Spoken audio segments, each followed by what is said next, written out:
The Vietnam War played a huge part in forming the doctrine of United States air power. Issues with air-to-air combat led to the establishment of dedicated schools teaching air combat maneuver tactics, as well as hugely influencing the design of the next generation of United States Air Force fighters, most notably the McDonnell Douglas F-15 and the General Dynamics F-16. Ground attack experience led to the rapid development of precision weapons and in the creation of the Fairchild A-10 Warthog. But less well remembered is the impact that Vietnam had on the USAF's thinking on transport aircraft, especially tactical ones. Because despite all the reams and reams of dramatic footage of MiGs being shot down and napalm explosions, in fact arguably the most important contribution the USAF made to the entire war effort was in running logistics. Let's be blunt, it was the ability of the USAF transport fleet running their seemingly steady and boring flight routes all across South Vietnam, supplying both US and Allied forces with all the minutiae that makes war possible, that allowed the conflict to be fought. If you want a classic example of the importance of this, we can compare two of the most famous battles that occurred during the long conflict, Dien Bien Phu in 1956 and Khe Sanh in 1968. While both were obviously extremely complex, multifaceted operations that relied on a whole host of factors to determine the respective outcomes, I would say the most important difference is that the French defeat at Dien Bien Phu was due to their inability to supply their troops by air, while the US victory was principally possible because they were able to. While this importance is easy to overlook, the USAF were certainly thinking about the value of air transport and the aircraft that they had available to perform the job. And though the respective development programs in fighters and attack aircraft are well known and often discussed, less well remembered is that the USAF Transport Command did decide, due to their Vietnam experiences, that though their existing transports, principally the Lockheed C-130 Hercules, was pretty damn good, they wanted something even better. After all, why should just the fast boys get all the pretty new toys? In 1968, the USAF began a study to examine requirements for a future medium tactical transport that would be capable of replacing the C-130. In 1972, they issued a requirement for a new aircraft, the Advanced Medium STOL Transport, the AMST. This was to be broadly in the same class as the Hercules, but with much greater capabilities, capable of using shorter landing strips with greater payloads at higher speeds, creating a far more efficient transport.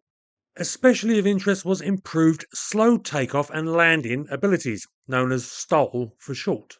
The requirement hoped for an aircraft that would clear a 50-foot obstruction in a takeoff distance of 2,000 feet, with a payload of 14 short tons. For comparison, the then in service C-130 required 3,500 feet of strip to clear a similar obstruction with only 10 short tons of cargo.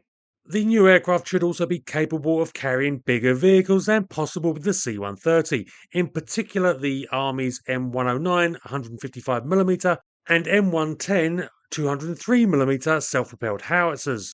Additionally, with much higher speed potentially offered by jet propulsion, the USAF calculated that a new aircraft would be more than twice as efficient in ton per miles as the C-130. Obviously, the prospect of replacing the USAF's entire Hercules fleet, let alone additional export sales, made the prospect hugely lucrative potentially, and basically all of the United States major aircraft producers issued proposals. In November 1972, this was slimmed down to just two options, those of Boeing and McDonnell Douglas, and orders were issued for two prototypes of each company's offering. I'll cover McDonnell Douglas's YC-14 in my next video, and today we'll look at the Boeing YC-14.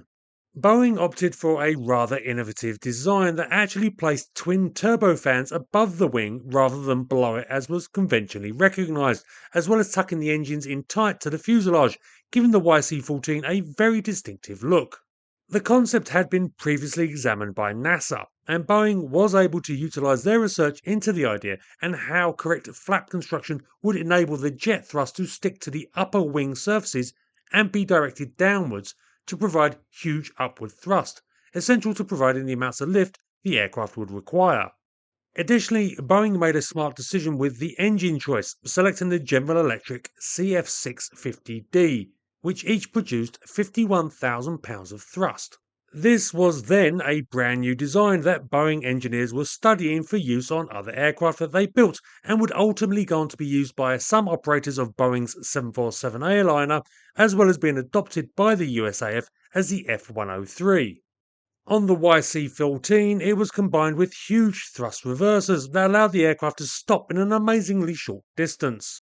The amount of development work testing the new wing and engine concept meant that the YC-14 took longer to get ready than the rival YC-15, and it wasn't until August 1976 that the first prototype was able to conduct the type's first flight, a year after the McDonnell Douglas aircraft. But from the first, the YC-14 proved an excellent flyer.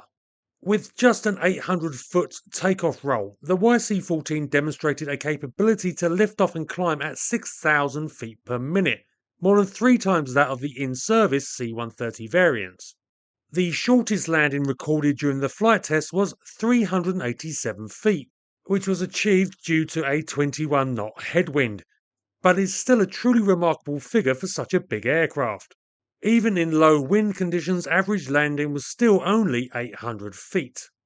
The aircraft also had an impressive ability at reversing because of the deflection directing airflow over the wings. Minimum landing speed was recorded as 68 miles per hour, while a top speed of 504 miles per hour at 38,000 feet was recorded. Payload was planned to be a maximum of 31,400 kilograms, while maximum load for STOL operations was 12,300 kilograms, or alternatively, a load of 150 paratroopers. However, with flight testing almost completed, the Air Force suddenly announced they wanted to see if the new designs could carry a somewhat heavier load, an M60A2 battle tank.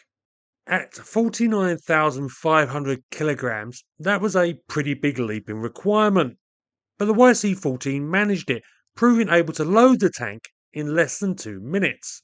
If this wasn't all impressive enough, Boeing also added a new innovation that, as far as I know, had never been fitted to a transport aircraft up until that time: a digital flight information readout. We might be used to the concept of the glass cockpit today, but in the YC-14, Boeing were really demonstrating the future. Of course, for such an innovative aircraft, the YC-14 did have some problems. Flight testing showed that drag was greater than expected on the YC-14, but Boeing tweaked the aircraft by adding vortex generators on the wings, which helped resolve the issue. And remarkably, that seems to have been the only real problem. And in 1977, the aircraft completed trials with flying colours. The two YC-14s then conducted a tour of several other countries as Boeing began to market the type to NATO air forces, causing a great deal of interest. Things would have appeared to have been rather rosy for Boeing's interest in new transport aircraft. Unfortunately for the YC-14, and indeed the competing YC-15, the USAF's priorities had changed in the years since the requirement had been issued. Vietnam was over, and with it the urgent perceived need to replace the C-130. That aircraft still had plenty of development potential, hence people literally ordering new build versions right up to the current day. In fact, the USAF was now more concerned with its strategic transport mission rather than tactical one. The Vietnam War had fueled a huge market for contract air transport services that had massively supplemented the USAF's own capabilities. But the end of US involvement in Southeast Asia meant that these private companies had seen their contracts end and, as a result, the divestment of much of their air transport fleets. Additionally, though the C-5 Galaxy was providing the USAF with a substantial heavy lift capability, most of the strategic lift capacity was provided by the Lockheed C-141 Starlifter. These aircraft, though a fine design, had seen much heavier usage than anticipated and as a result would need to undergo substantial life extension programs. Because of all this, the USAF decided that what they wanted was something between the AMST design and the C-5 Galaxy, capable of operating in rough field STOL conditions but over much greater distances with much greater loads. But that story needs to be told in relation to the McDonnell Douglas YC-15, which, as said, will follow this video.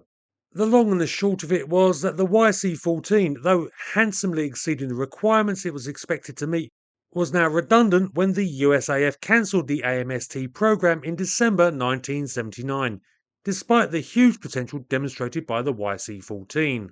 Indeed, it is arguably one of the best aircraft designs built that never got the chance to serve, as, had it fulfilled the great promise it seemed to be showing, it would have been a truly superb transport.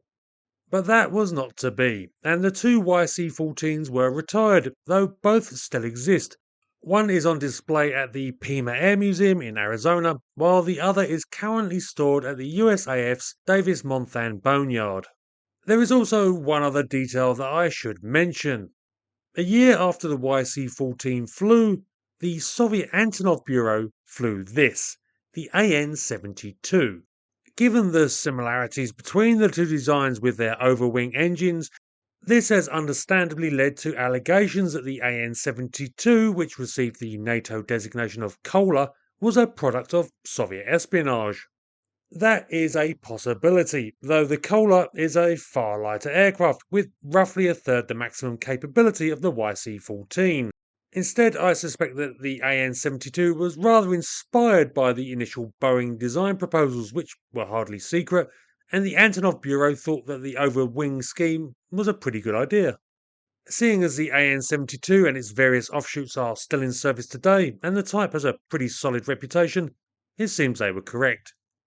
So perhaps the Boeing YC-14 did leave something of a legacy after all.